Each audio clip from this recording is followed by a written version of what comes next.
People reduce themselves to the size of peanuts in search of a better life in downsizing, and an entire colony's waste can fit inside one plastic bag.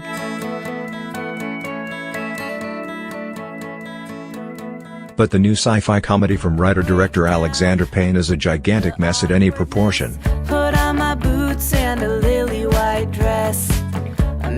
It's the rare movie that seems to execute every part of its concept absolutely wrong, a narrative, tonal, visual and socio-political fiasco the likes of which haven't been seen in many moons. And then of course drop everything.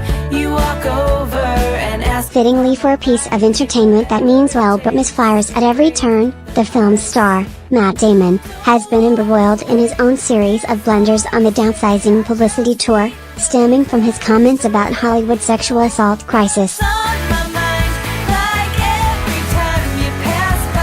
Damon probably wishes he could just shrink himself to nothing and disappear forever inside the film's leisure land, a pint-sized monument to the suburban male ego. The sad thing about this movie is its core premise offers a solid glimpse of social satire, before Payne's runaway toy train flies off the rails completely. But either one of those is just a waste of time. I need a Norwegian scientists have invented a way to permanently shrink people and objects so small that entire cities can fit on one parking lot. know you and be on your mind. I have to, but how do? The to-be downsized are required to have all their hair shaved off, for no reason other than that it's quirky, and all their teeth removed because otherwise the film wouldn't haunt your nightmares. The scientists market the downsizing procedure as a means of combating overpopulation, but the hook that really brings them a core following in America is the promise that, once inside their fishnet-protected terrariums, the downsized can live like the kings and queens of Versailles on middle-class salaries. Best decision I ever made.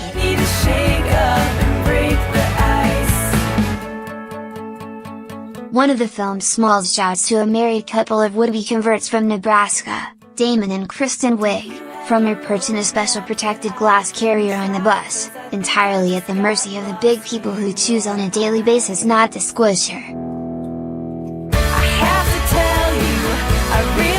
It turns out that downsizing is quite the elastic metaphor, and Payne stretches and kneads the concept like silly putty until it no longer resembles itself. It's the real estate bubble. Payne and co-writer Jim Taylor wrote the first draft in 2009, but it's also an earthy health fad, like going gluten-free, and some sort of nebulous comment on civil rights as smalls get treated differently at restaurants and the like. Then it becomes a new torture, as despotic governments around the world shrink political opponents against their will. A bit of horror this wannabe Capra-esque fable is not remotely equipped to deal with, not least when we meet a major character who's a victim of this practice. More on her later. The process of downsizing is most dramatically effective when treated as a major life change, the sort where characters get to utter the timeless phrase, "I'll see you on the other side." Break down the awkwardness, put on my. This is what leads to the film's first of many exhausting crises, when Damon's schlubby occupational therapist Paul goes through with the procedure only to find that his wife Audrey, Wiig, has backed out at the last minute. Is this happening? I look your way and then of course drop and What happens next is our first real hint at just how small-brained downsizing truly is. whatever it takes to break the ice. During the moment of truth, Payne cuts to Wiig, bug-eyed and with a bald head and one eyebrow, hamming it up as she wails about how awful she feels. This is a serious moment in the narrative, right? She's abandoned her husband to a lifetime of shrinkage because she couldn't bring herself to live as a bug for the rest of her life. Ready to shake up and break the ice. The film plays it for sour farce, asking us to laugh at a crazy lady who left her husband not so high and dry. It's just a waste of time. I need a then abandons her, so that we may have more time to watch a depressed Damon shuffle alone through his brand new McMansion, eventually befriending a Euro trash partier of dubious origin, Christoph Waltz, never more obnoxious, and slowly realizing that it might be nice to help other people for its change. It's mind-boggling how little imagination, visual or otherwise, a movie about tiny people can have. Downsizing is written and shot in such a way as to frequently obscure the very fact of its character's smallness.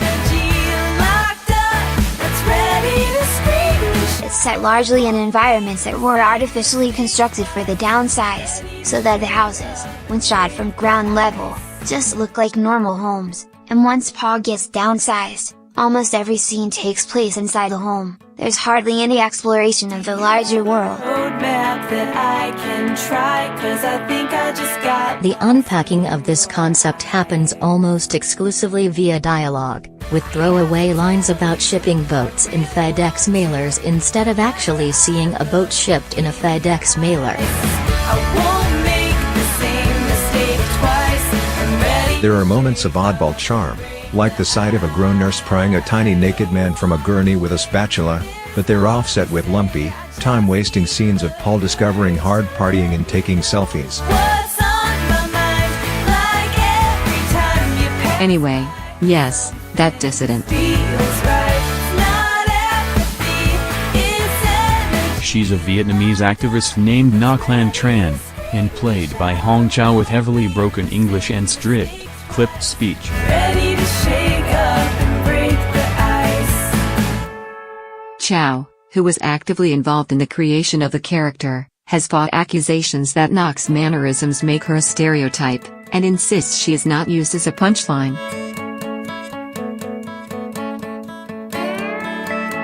Nevertheless, the audience at one advanced screening laughed uproariously every time she spoke lines like "need money for live" and "you help Gladys good," and the film presents her in such a way so that her true nature can't be seen or understood by anyone, not even potential love interests. Express what I'm feeling when I see you.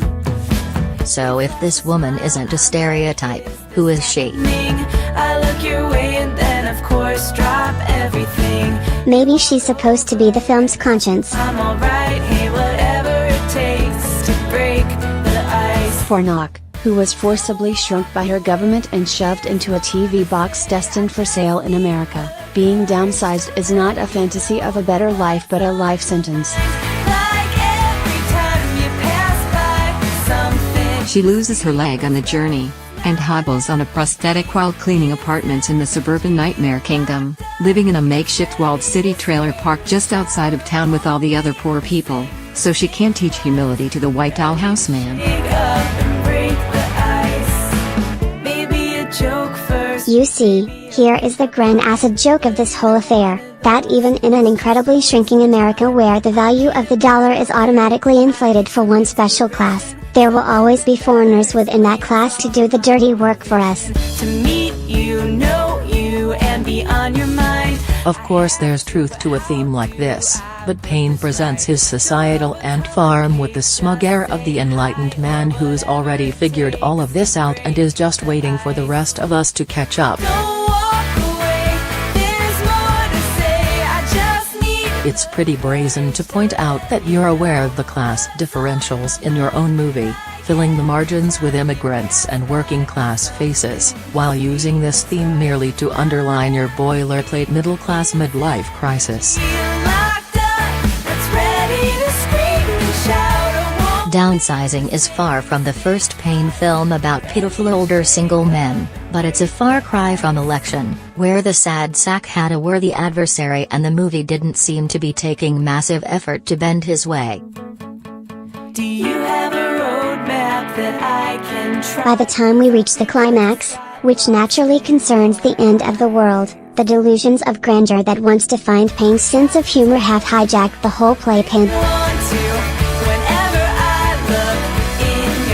Amid all these bonkers plot twists and celebrity cameos, you might not even register that this film is slouching toward an argument for a master race. Don't walk